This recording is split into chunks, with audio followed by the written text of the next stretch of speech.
Christian or Not is a production of Revive Studios. This most beautiful system of the sun, planets, and comets could only proceed from the counsel and dominion of an intelligent being. This being governs all things, not as the soul of the world, but as Lord over all. And on account of his dominion, he wants to be called Lord God or universal ruler.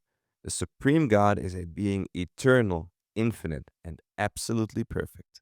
Was written Isaac Newton. In his age, when he lived, it was the church, it was the state who said what you believed and what was true.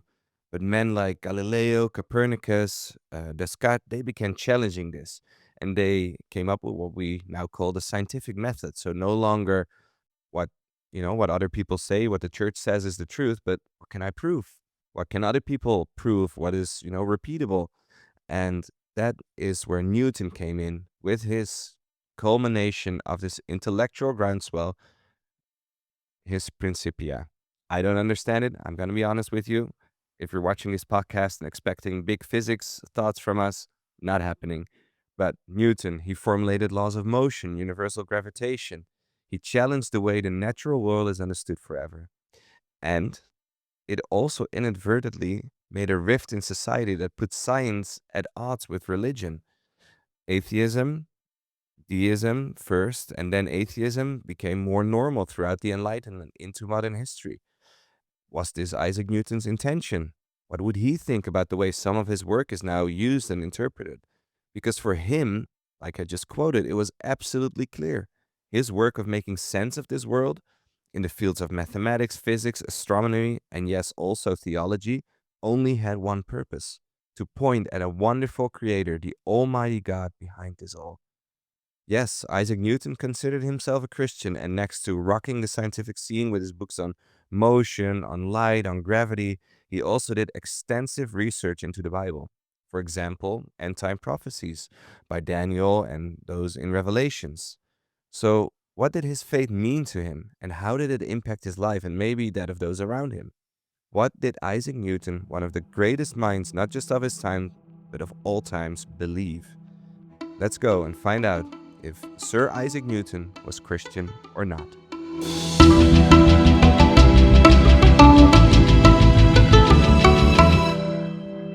So, my name is Mark, This is Troy.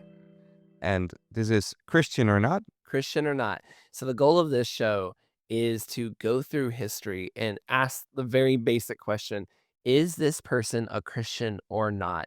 I have been running church history podcasts for a long time. We've run the show Revive Thoughts. We've run through our studio with my wife, Martyrs and Missionaries, and other podcasts as well. But in all of these shows that we've been doing for a very long time, we've always been looking at different people from church history, these amazing people like Charles Spurgeon or Jonathan Edwards, St. Augustine, or some amazing missionaries like John G. Paton, Hudson Taylor. And those are all wonderful, fantastic people. But we know that they're Christians, right? They went through their lives serving and dedicating themselves to Christ. And it was my wife who one time made the kind of comment question like, what about all the people that were not really sure what is their faith and what is it they believe? And from that idea, came this show here that we're bringing to you right now, Christian or Not. Yeah, so, and I might be a new face. I'm not Joel, that you might know from, Revived Thoughts. Different voice, different face. But my name is Mark, and I live in Indonesia, so that's why we get to do this face to face in the same studio. So that's a lot of fun.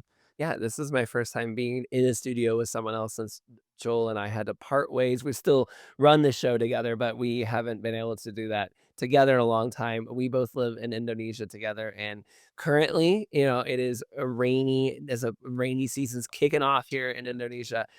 We have all the kind of sounds. We tried to add a little bit of that flair into the studio in a way that wouldn't be distracting. I think it really only came through in the soundboard behind us, but hey. The reason for the show, though, and I think the reason why I think this show will really resonate, and Mark, he's great. He's done the research. He's got a passion for history that I'm excited to podcast with you on this. I think that but it's just cool to ask the question. Like, there are so many different people, from great generals and great kings to inventors to explorers to businessmen, there's just politicians, so many different people you can look at through history that you may have heard of and even learned about, but were they actually Christian? Now, I really want to say at the beginning, as we start off this show, j- we're not God. Like, we are not able to see into their hearts to know whether or not their faith in Jesus is real. Jesus, it is clear in scripture that only God can judge the hearts. But it is also clear that we can judge the fruits and we can look at their life.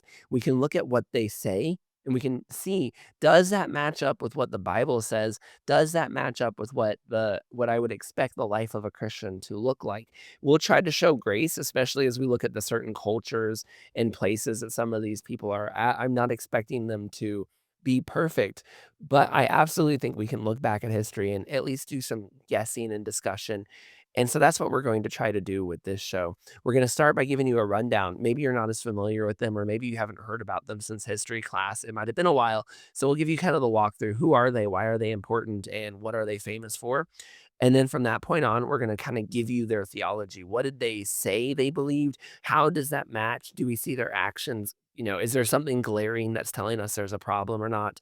And at the end, Mark and I will just both give our opinions, and they might agree, they might not agree. And after that, we'll end the show asking you, did we get it right? And at the end of each episode, we will have a kind of a recap, a little bit of a chance for you to we'll take the opinions of other people, and because we want to be humble about this. If we're getting it wrong, if we really were off base and missed something, we want to hear from you.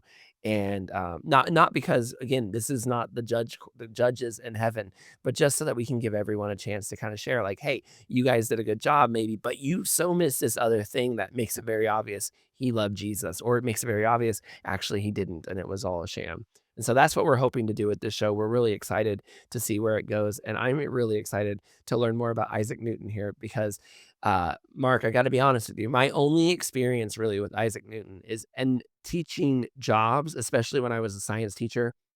He would kinda get quoted as, like, a defender of the faith, like, he's a guy who believed in God, and that quote you read at the very top from him sounds so very strong, but I know that as we looked at the script and as we did the research, I was, surprised and maybe disappointed Yeah. in the direction, not to spoil it for anybody, but you might be a little bit concerned by the end of this episode for I Isaac mean, Newton. if you're a big, like you just said, if you've been using your Isaac Newton quotes in your like Christian school or in your science classes, even towards your friends that maybe are not believers, this might be the episode for you to yeah, to watch and maybe listen to what we're saying about it and form your own opinions. But I think it's gonna be very interesting, Yeah. and I think we're also gonna fumble all the science. At least I am. Like I'm not good at these things. Like I was plugging in stuff here and Troy said like, "Oh, it's like, you're a magician just making everything work." Plugging stuff in, it's just like basic like you remember as a kid you had those toys Yeah. where you had like square goes into the square, circle goes into the circle. That's basically what like sound and video tech is. I'm probably offending some people now, but like the stuff that's in his books, I mean, first of all, it's in Latin. My Latin not great. But even if they translate it to English or Dutch, my own language, I'm like, I'm out. Don't count me in. I just know God made it all and he did it wonderfully, and that's where my science sort of Yeah. stops. So my science is probably even further behind you. So that's about as much science as we have. And as we cover these guys, look, we're not explorers, so I can't comment on how well they explored, or I'm not a great business tycoon, so I can't explain how well they did that or in general. Our goal will be to look more at the person as a person, and I am a person. So that's where my qualifier for that will be. Yeah, we're qualified as being alive. Yeah, that's good. Okay, well, let's dive in here. So Isaac Newton, born on Christmas Day, Um, so 1642. Actually, some people right away are going to be, no, it was January 4th. Yeah, they changed calendars, a whole big deal. But I like it Christmas Day. Like, I'm a Christmas person. My wife is a big Christmas person. So we're going to stick with Isaac Newton, I born don't want to Christmas Day. embarrass your wife, but if I recall, she very recently in October has already started some Hallmark film watching. So Oh, yeah. Oh, she's yeah. already ready for Christmas. She, I yeah. personally, and see, you don't have Thanksgiving in the Netherlands, so you wouldn't know that. In America, I think it should be illegal to watch a Christmas movie or do anything Christmas related before Thanksgiving. Dutch people will know there's actually like you have Thanksgiving, which is end of November. We have Sinterklaas, like Mhm. our version of Santa Claus, or the original version of Santa Claus, if you will. Um, and no, just look it up. Look it up. The numbers add up. We're drifting so far here, but it's okay. So December 5th, that's when we're actually allowed to put up the Christmas tree. We've smuggled a little bit with the date. So Okay. anyway, Isaac Newton, born on Christmas Day. It was allowed. No one was like, it's not Thanksgiving yet. You can't be born. He was born on Christmas Day. And it says, like, we pulled from all kinds of different biographies. He was born tiny and frail in a little village called, and now we know we're in England, Woolsthorpe by Colsterworth.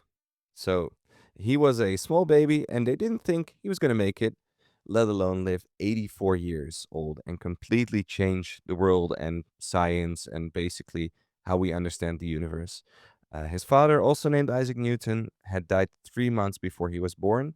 So, right from the beginning, Newton was fatherless. And when he was 3 years old, this is actually kind of sad. His mom remarried, and it meant he had to live with his grandmother. I don't know how, British society functioned back then, but apparently she just sort of started a new family and he got to live with grandma. I do know that there are a lot of stories like that through history, and there is also just, like it's funny you mentioned British because I know that at the time, it was very common for, like, wealthier or more aristocratic families to just kinda pass the baby off to be raised a lot of times by, like, a wet nurse or something like that. Because I remember I think it was Winston Churchill who basically had more fondness, like, looked at that woman as though his mother more than, like, his actual mother later on in life, so there is definitely it's nice to be alive now when, like, we actually Yes. do get to know our parents for the Yeah. most part most of the time. Yeah. Yeah. No, okay. Yeah. So, not Newton though. Um, but yeah, so kind of a rough start there. But it didn't stop him, at least not intellectually. So he went to school, and this is like a quote from one of the biographies. His mind was unstoppable. Around age 12, he was sent to the King's School in Grantham.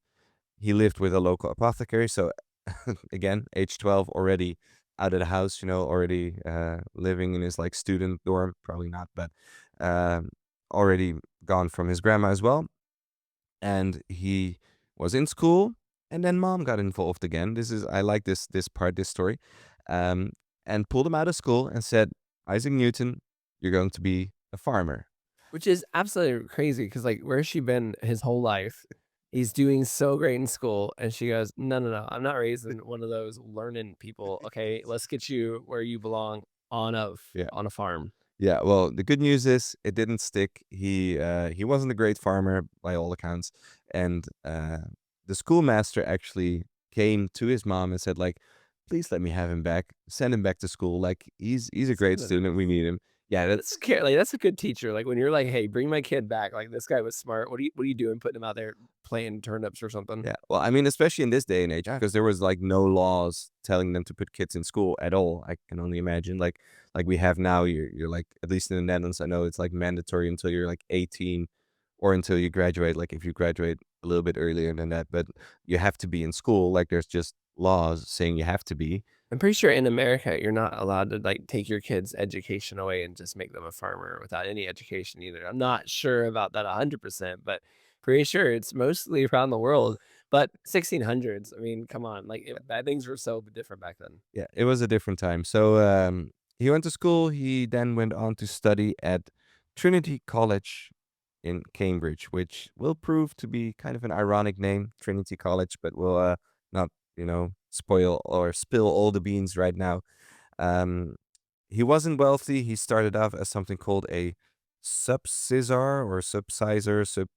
I don't know how you pronounce that, which basically meant he had to work his way through college. So he was actually doing chores for the other students while also attending classes, which sounds rough, but then again, it came off in the text that I read as a pretty common thing, Yeah. and it actually gave him a chance to go to college. Yeah, So if I recall correctly, I think, George Whitefield is a famous preacher from the 1700s, also kinda got his, like, way through, Oxford or something like that in a similar way, and to be honest, like, if someone had told me in college, like, "Hey, you can do all these chores and we'll make college cheaper for you," I think there's a lot of people who would still jump at that yeah, idea.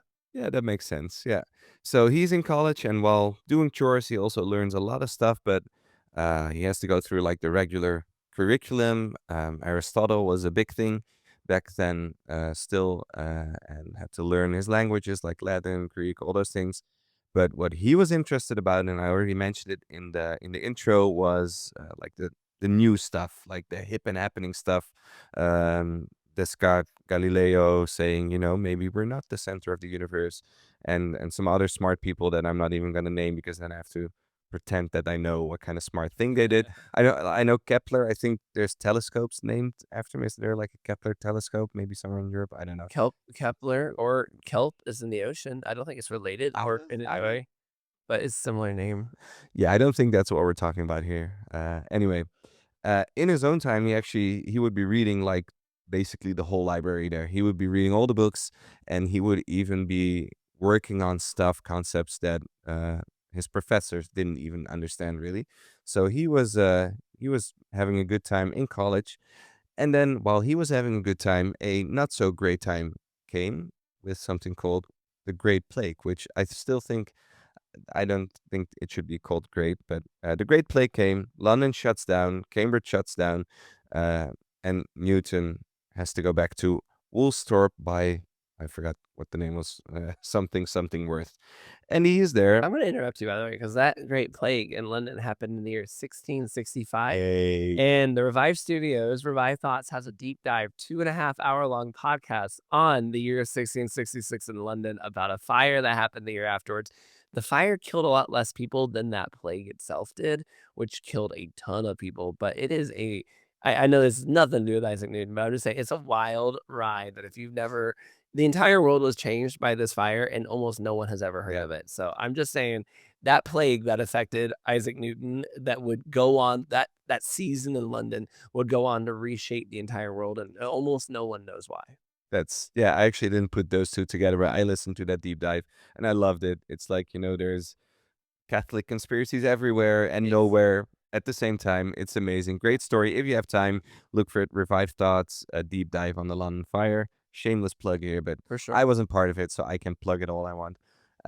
Anyway, the Great Plague comes. Newton has to go back, and he actually keeps working on stuff. And they even call like these 2 years that he's back home in his hometown, they call them his miraculous years. And this is when he started working on his calculus. He started working on like the basis of the gravitational universal gravitation. Man, this is a hard episode. We're starting out with a with a good one here. A theory of prisms, like splitting up the light, all those things. He all did that when he wasn't actually in Cambridge. So So this was when the apple fell on his head. this is not when the apple fell on his The head. apple fell on his head later. There was very little apple falling in all of the official biographies. They even went out of their way to mention no apples were falling on Newton's head. However, it is true that he saw an apple fall and he was fascinated by the fact that it fell like straight down. So he was like, how does that work? And then somehow from that thought, he's like, and does that gravity affect the moon? I'm like, my mind doesn't work that way, but that's how he works. And that's how he came up with like universal gravitation. So the thing I've always wondered, because like it is this groundbreaking idea that when things fall, they go straight down. Which of course, like everyone knew that though. Like nobody was knocking plates off their table and going, "Man, I can't believe it hits the floor every time." So like it's the way that he was able to word it and add it to science that changed everything about it. And I've always just wondered, is there some other really obvious thing that if we could just like if like a gravity level obvious simple thing out there that if somebody just could figure out how to word it the right way, you could be like, and that's when, so whatever the other thing is, we become famous for not our version of an apple falling on our head. Like, is there something else just that blatantly obvious that I could add to history that way? Yeah, I don't know. I feel like most stuff by now has been invented. Like if you look to like the sci-fi stuff, maybe if you had the warp drive or something like that, the faster than light speeds and the how you call it, like the hyper jumps from Star Wars. Like if you can figure that one out, I think you're gonna be named in history. People are gonna podcast about you You're at some probably right. point. We're probably at the level now where the easy stuff like gravity. Okay, it's not easy. Again, what Newton did was great. I'm not letting them. I'm just saying, like it Yeah. sounds easy when you don't know any actual science to understand it. So what you're saying is that this apple falling was just low hanging fruit. dude. That was really good. Okay. Anyway, also just really coming back to the gravity thing, like people knew there was gravity. Like they knew that they stuck to the floor in a natural way, and if they jumped, they would come back down. But what he said was actually like, okay, but the Earth has gravity, but the moon has gravity, and the sun has gravity, and everything is affecting everything basically. So and there's gonna be scientists, actual scientists, in our comments explaining this to us, and it's going to be great. But this is how we understand it, and this is how it's going to be on the record today. Um, he was able to return to Cambridge. The plague went away again, and this is when, after discovering his stuff, he started sharing his stuff. And this is when Newton found out that knowing something, writing about it, in your own personal time, and then sharing about it is a different thing. So he got some heat from some people, especially one guy called Robert Hooke, a key figure at the Royal Society, which was like where they really judged your science, Sure. basically. And he said, "Oh no, what you're doing right now, especially with prisms, like splitting up a light and saying, hey, look, white light actually is like all these different lights combined together." Um, and Hook said, "No, I already knew this. I already did this." He really was like, "Ah, you're plagiarizing me." And what happened is, and I'm quoting here, Newton was unable rationally to confront criticism. Less than a year after submitting the paper, he was so unsettled by the give and take of honest discussion that he began to cut his ties and he withdrew into virtual isolation. So he wasn't having the best of times sharing his groundbreaking theories. Like, of course, a lot of people were excited, but also got a little pushback here and there. Mm. So, yeah. So, I don't know how that affected him. It doesn't really say, but it does say at times he would have like nervous breakdowns or just really withdraw from even from science and just put it away for a little bit. 1687, he published and I'm gonna fumble this one as well, Philosophia Naturalis Principia Mathematica, or in proper English, the Principia. And this is where he outlines three laws of motion, law of universal gravitation, and it's been described as a mathematical framework for understanding how the universe works. So, and this is like his peak science. Like he's the guy at this time for science, and yeah, he's doing great. 1690s, his reputation sky high. He's basically a celebrity of his time. And then in 1696, he pretty much stopped. He So what happened was there were Catholics again, like listen to the London Fire. There's Catholics around every corner trying to take your country in those days in England, and they were trying to get into Cambridge as well. But Newton sort of kept them out, and because of it, he was given a political position, and in his case, that meant becoming the warden of the Royal Mint, which isn't mints peppermints, but has to do with coins. I It find it out. immediately made me think of peppermints, but I'm sure that the other one is more important and No, better. no, it's about had to do with the money, and in 1699, even 3 years later, he became the master of the mint. So you start out as a Padawan of the mint, then you become the warden of the mint, and then afterwards you become the master of the mint. And I love this part. Like this is just so great when you think of Sir Isaac Newton, great mind, and he becomes the master of the mint. He's busy with counterfeiting. He's not doing it, he's preventing it, acting on it. And what he would actually do, and this is like not in every biography, but I find there's enough story on it to make it credible. He would actually, disguise himself because he is super famous, Isaac Newton, go to the bars, look for the fake coins, and just find the counterfeiters himself. That's, Which is I mean, like, trying to picture that at, like, the Sherlock Holmes almost style of Isaac yeah, Newton is so random to think of, like, because in my head, he's like an Albert Einstein-y kinda guy, like this old genius with chalkboards or something like that, and so then trying to picture him, like, basically being a detective, basically being like a lawman, brought drop, "Hey, let me see that yeah. bill you've got there." That's like, "I've got him now." Like, like, that's just such a wild aspect, and also, like, it's super cool. It seems like a fun hobby, but it seems almost like a waste of his talent Yeah. too.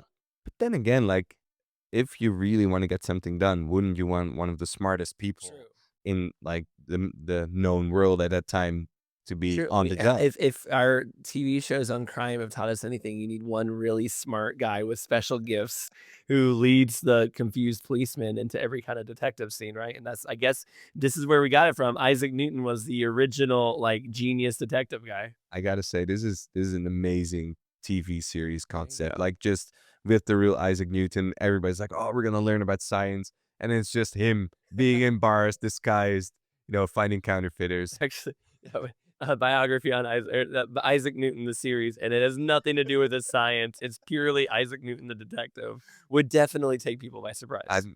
I would watch it. I will watch it. I like it. So anyway, Um, and in this time, he also became more of like a public figure, even more. He did very little science anymore. Like he was just hanging out in society. He became more sociable. What he became a respected figure, more public facing. Let's see. In 1703, he became president of the Royal Society, and in 1705, he was knighted by Queen Anne, becoming Sir Isaac Newton, which we probably should have been saying the whole time because there's probably some British people there. To be apologize to any of our great British listeners for not using "sir" enough in this episode, but I don't see that changing as we go through the rest of this part. Where I don't think we'll still probably be calling him Isaac Newton. At least we're saying Newton. We're not just saying like good old Isaac here. Yeah, It's because when I think Isaac, I'm gonna think of Isaac from the Bible anyway. So I kind of need to put the Newton on there true. just to clarify in my Yeah, mind. yeah. You can mix those two up. Like Yeah, like as far as I know, Isaac did very little Isaac for was the world of able, science. he laid down the altar to get killed, and I don't think he even caught one counterfeiter. Is as far as I know. Just talking. I mean, we're really drifting very far. But isn't it kind of ironic then that he was actually fooled by his own son Jacob, That's wearing a disguise? Like, Oh, wow. uh, There's no real connection there, but it but felt deep to there, me. Man, I would have thought yeah, okay. that Isaac Newton would have seen right through Isaac's problem. That's yep. Yeah, he wouldn't be fooled. He would probably come up with way more better schemes to get that Well, blessing. he would have been in disguise for starters. That's true, yeah. He would be the one disguised. It'd be like, you thought I was your no, I don't know. I don't know where we're Get going. there, but We're this might be the first time in like any history of any show or anything where those two parallels have been made. And that's just the kind of quality entertainment we expect from absolutely. Christian or not. Like we're gonna make deep connections that have never been made Yeah. before. And Definitely. now watch us bring it all together by just continuing with the script. Because now it gets kind of funny, I think. Like, okay.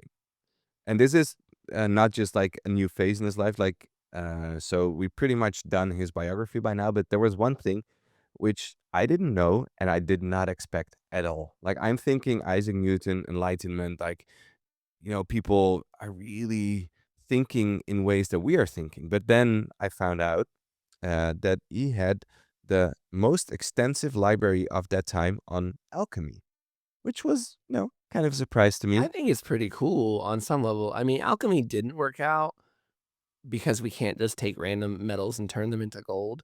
But I gotta give the people in the 1600s credit for trying, right? Yeah. And as much as chemistry tries to pretend like they've gotten so much better, like chemistry itself is not alchemy. But if you don't know how chemistry works, it kind of looks like it looks like magical things changing without explanation. Yeah, okay. I'm this is Troy's opinion on on alchemy and chemistry. If there's angry chemistry teachers in the comments, just take it up with Troy. I'm just saying that just like astronomy owes its like or origins to the people reading the stars and being like, yeah, the gods are blessing your crops tonight.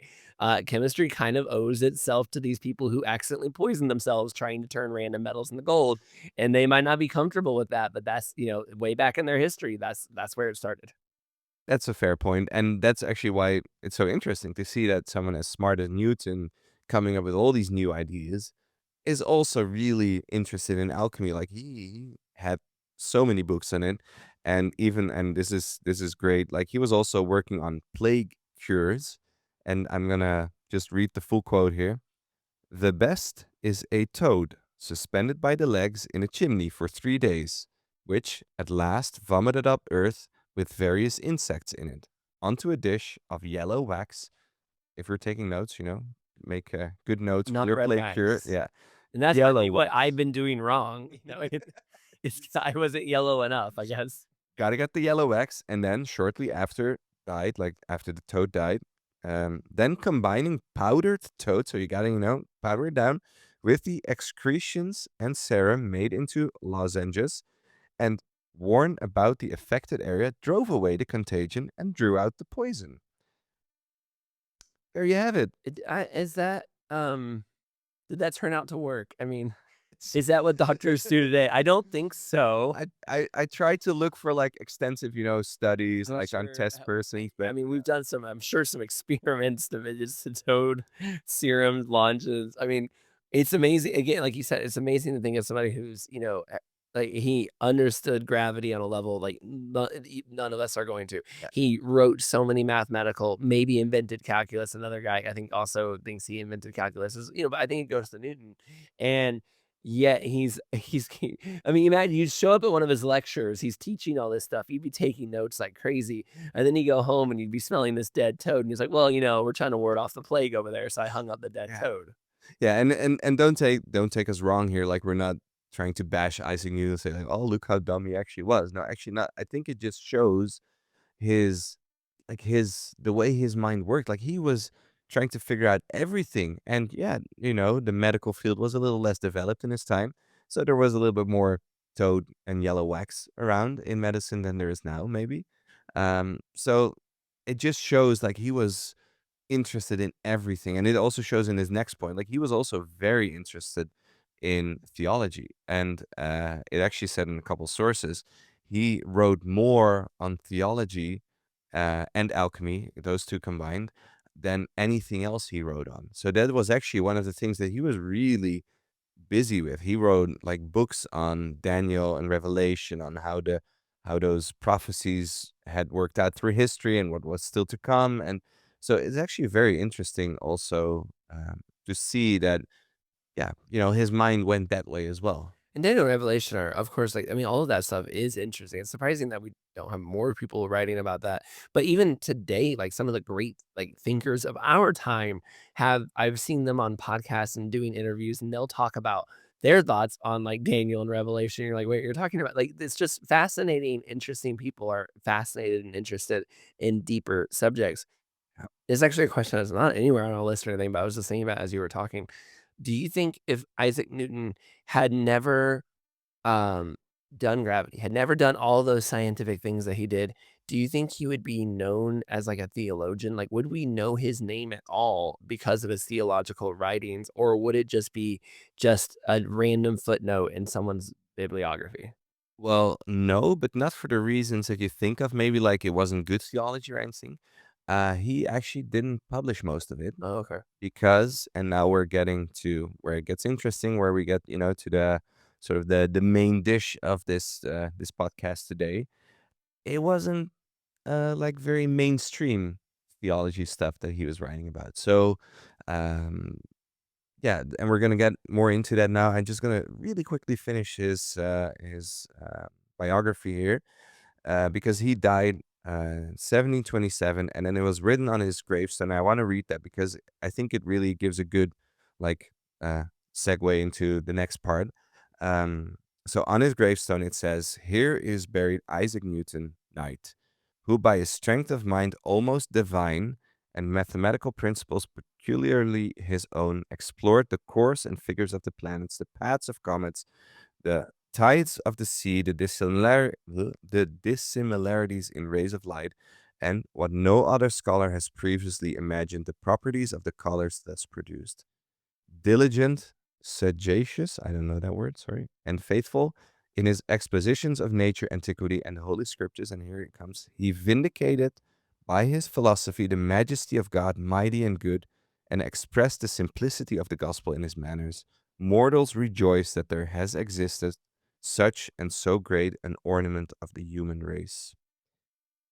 So here again, it really says like what you said Yeah. before as well, like he vindicated by his philosophy the majesty of God, mighty and good. Like even on his gravestone, they're like quoting this, like, "Hey, this guy, he was just on the forefront of proving who God was," and um, yeah, like he's Well, and I think, like, if you've ever taken any kind of Christian history course or you've ever had to learn about it or teach it or anything in high school, like, whenever you get to that part in history that's like, here comes the Enlightenment, here comes the guys who start to tear down what mm, we believe in and kinda break down the Christian societies that have been there, and there's a lot more to it than that, but for simple history, that's kind of how it's taught.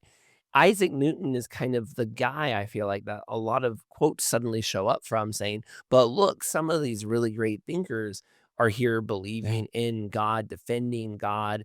And it's kind of like, okay, yeah, sure, we had these Enlightenment guys, but like, let's not pretend that they were all atheists, or then they wouldn't have been atheists at that time, but basically the anti-theists of their time. And that's how he's been viewed to me up until we did the research for this episode. yeah, okay. So I think if you're listening to this, looking at watching this video, you might now want to know, but we feel something coming. Yeah. What's coming, guys? Tell me, tell me. Well, we're gonna tell you.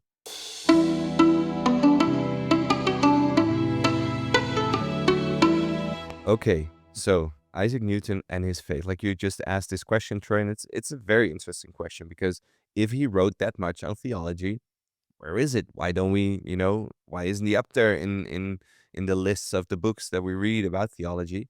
Well, his theology was not what we would call mainstream, even for his time, even so much that what he believed was heretical.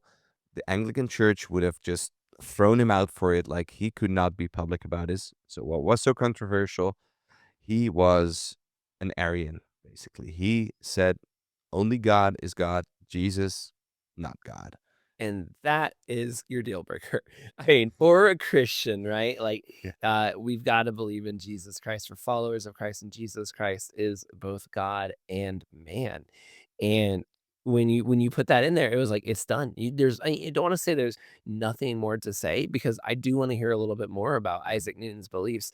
But on a show like Christian or not, when we're asking the question of was this person a Christian or not, if in their words they're saying, "I deny that Jesus Christ is God," that's it. Mm. We're the show doesn't have to be much of a controversial episode in that way. We've nailed it. I don't think so, but there is a lot more to say about this indeed. So a lot of his stuff wasn't published, and it was actually he sent it to his friend John Locke, another philosopher of that day, and he actually published most of it later, when Newton was already long gone, and even some of this stuff only came out like in the 20th century.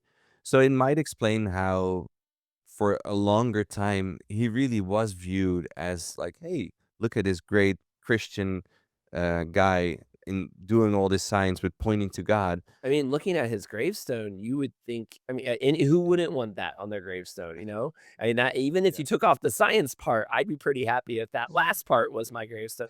Certainly no part of me got out of that. This guy doesn't believe Yeah, in the Trinity. just to reread the quote, mortals rejoice that there has existed such and so a great an ornament of the human race. Like, yeah, that would look good on anyone's Right. gravestone. Actually, and just this is such an aside, I apologize, but that's what a great gravestone. Like, what nowadays, rest in peace, father of three. Like this is so much better. Yeah. We really need to up our gravestone games, guys. Yep. Yeah. Okay. Maybe for another episode. Let's save it for now. So yeah, he held very unorthodox theological views, and he held them in private. So there is something to say for it that he wasn't like pushing his theology. He actually knew like, hey, this is not great. And there's actually one very interesting story about this when he became or was to become a fellow at Cambridge because of just the interwovenness of the church with everything at that time. Becoming a fellow at the university meant you would also have to be ordained as a priest within the Anglican Church. And he said, yeah, but or he didn't actually say it, or it doesn't say whether or not he said this. Probably not, because they would have kicked him out if they knew what he believed. But he knew because of sort of the hypocrisy of it, what he believed privately, he couldn't do that. So he actually got a royal pardon, like through some contacts. He actually got like one of the royal family to sort of waive this requirement for him. So he was like, and this is unheard of. Like it's said in several sources, like this might have not even happened again. Like this is very uncommon, but it does speak to the fact that like what he believed, he stood by it. Like he wasn't compromising for position or anything. Yeah. So just, small point for character. Still, It's interesting yeah, to me that would he have considered himself a Christian? I think so. I think like in the sources that you read and uh Because he's reading Daniel and Revelation, yeah, like, he's talking about the Bible, he's in this Christian environment. It sounds like he, on some level, he would say of himself, like, "I'm a Christian, God-believing person." He clearly sees his work as to defend God's creation, and yet he doesn't believe in Jesus, and I wonder, like, you wish you could have a conversation with him, not, obviously share the gospel with him, I'd like to do that, but also just, like, I wanna hear you in your words kind of explain to me how you think you're a Christian, uh, but you're not a believer in Jesus. yeah. Well, I mean, by all accounts, he knew his scriptures. Like he was digging into any book, so no doubt he knew his scriptures. No doubt he actually probably read like the original Greek and like the Latin translation of the Old Testament. He probably read all of those, so he would definitely know his scriptures. So he would probably have a well formed theology, albeit wrong. Yeah. He would probably be able to defend his position, but what basically happened, he sort of started the whole thing of deism. Like, okay, there is a creator out there. Like we see this science, we see all these beautiful things in science. There must be a creator. But then when you take out Jesus and when you basically take out most of the gospel with it. Yeah, and then you just end up with like, oh, there is a creator out there. And I don't know if it was his intention, but I think he sort of may have inadvertently started that movement, which eventually, throughout the Enlightenment, I think led to just straight up atheism. Which is also because he kept saying that, like, it was a kind of a private belief in his public acceptance, and to me, I've never understood that, but I've also never grown up in a world where that was common, but I know that there are other historical figures that follow. I mean, in a sense, that's kind of why a show like Christian or Not needs to exist, because there are others who are gonna follow that road where on the outside, they look like Christians, they accepted what you would expect in a Christian world for someone to say, but in their private life, it's and of course, we know there are people who say they're Christians today who actually aren't. But in this sense, it was more of like they have like public professions and private, like completely theological systems. Yeah.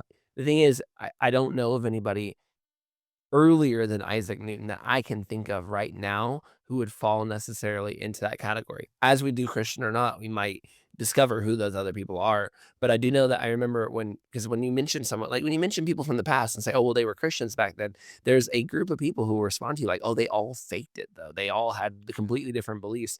And I remember I used to be like, I don't think they all faked it, but there is evidence that some of them did. And there are Isaac Newton like people who were really just living this double life. And I wonder I wonder who started it, and I wonder how many others, as we do this show, we're gonna discover who are kinda Yeah. living that side. Yeah, and even maybe on a slightly, controversial side to ask, like, and how much would the church be to blame for it in being like, if you believe these things, if you believe in these heresies, we're just gonna kick you out. We don't even want to talk to you. Like, there also wasn't much room for an open, honest discussion. It feels like so. How much could we say like, hey, it was actually sort of a suffocating system that didn't accommodate just an open talk about your faith? Like, I think we have these days where it's more Yeah. possible to just, in apologetics to really explain your position. Back then, he could have explained his position all he wanted, but they would just listen to him and then just be like, okay, bye. Yeah. So It would have affected his yeah. jobs. His ability to catch counterfeiters would probably have been directly affected Yeah, by the fact that he didn't believe in the Trinity, despite the fact that his skill at catching counterfeiters at the bars, it has very little to do with his heretical beliefs on Christ. Now, ultimately, this makes us kind of sad, Christian or Not, though, and yeah, this is where we will transition to us giving our opinions, although I think through it, it's become pretty clear. yeah. I mean, obviously, we are Trinitarian Christians. We do not adhere to Arianism. and we fully believe in Jesus Christ being both fully God, fully man. So yeah, and Newton did not, but I think it's if you listen to his whole life story, there are some very sad moments in there. We cannot like put one and one together and say, oh, there because of this and this happened. But just all in all, thinking about such a great mind, I think at one point, yeah, there must have been some influences outside, spiritual influences, even if you will, that just sort of steered him in the wrong direction, steered him off, you know, the right path, and that's a sad thing because he is such a smart guy, and like in the opening quote, like he says, like, no doubt there is a creator, like no doubt in my mind. If he basically said, if you read all my work and you don't believe there is a God, you're just straight up done. Like, Yeah. come on, this is obviously someone's work. So it feels like he was so close, like he was right there. But then I think and maybe even the more like uh yeah God becoming man, having to die for our sins. That's probably where he sort of, yeah, uh, diverted from the path, and it's just sad because it Yeah. feels he was so close. I'm in agreement with you. Again, it's as clear as day when their words are, "We don't believe Christ is God." There's nothing else we can say. That's not Christian. But what makes it so sad is he's not the only person that you read or see like this. There are people alive today. There are people through history who you look at them and you go, "You are so close. You Yeah, had so many opportunities. It was all around you. How did it never break through? How did you never see that you aren't?" And those are the people I think of all the people in history that I've looked at, all the sad stories, all I think the group that I always struggle with the most and maybe sometimes feel the most not bad for because they had more opportunities than anybody, but I just go, how did you miss it as those yeah, kinds of people that are just they're all over it, but somehow they miss the key thing, which is Jesus. And if you miss the key thing that is Jesus, you're not only not a Christian, but you've missed out on everything and all of the eschatology stuff, all the prophecies, everything else about the faith. Without Jesus, it is nothing. You know, like 1 Corinthians 15, where Paul is saying, if Christ didn't come back from the dead, all of this is for nothing. And I don't know, it's just something so sad and kinda pitiful about that life of you're smart, you're so cool, you're so great, but you lost that part of it, and yeah, so it's a sad one to kinda Christian or not, it's sad to say, but in this case, I think my vote for Isaac Newton is very clearly he's not a Christian, and I feel sympathy and pity, and what I think makes me, again, most sad is he's not alone. There are a lot of other people that I've read about and looked about and seen about that are just like that, where they seem smart, they seem to know so much about the Bible somehow, but they just miss Jesus. yeah.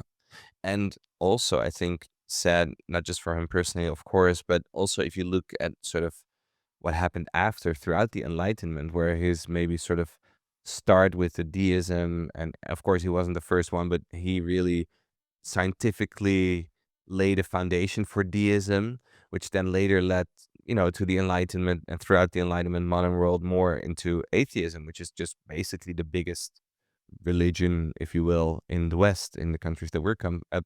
I don't know about the States, It at is. least in the Netherlands, I think it's now the biggest one. So, and that wouldn't, despite himself not believing in Jesus, and us maybe now saying like, hey, we don't think you're a Christian if you don't believe in Jesus, it was never his intention to set that off, to sort of, yeah, make the world that way. Like, he was really all about God, but just in his own beliefs, he just sort of missed the mark. But then he starts this wave that just keeps growing where it just sort of gets The worse. thing I guess the way you could look at it is, look, I mean, he was so desperate to unlock the door that he wasn't considering, like, when that door is wide open in the middle of the night, what might come through it, and Yeah, I don't think any part of him, I agree with you, would have been cool with the idea of 200, 300 years from now, this movement will eventually morph into an anti-God movement, and it wasn't even that long. I mean, there were anti-God people living at his time, but within 100 years, I mean, the French Revolution is happening in France, and it is, full blown killing Christians all over the place. So it was a very quick point A to point B there for some of those places. I agree with you. I don't think that's what he would have wanted. But without Jesus, isn't that kind of where you go? yeah, and like, I'm not saying that he is sort of like, the catalyst for all these things happening, but he was definitely part of this greater enlightenment movement. So Yeah, not a very happy one to start on. We do hope you learned some things about Isaac Newton, albeit from us, trying to make sense of his physics or talking about his beliefs.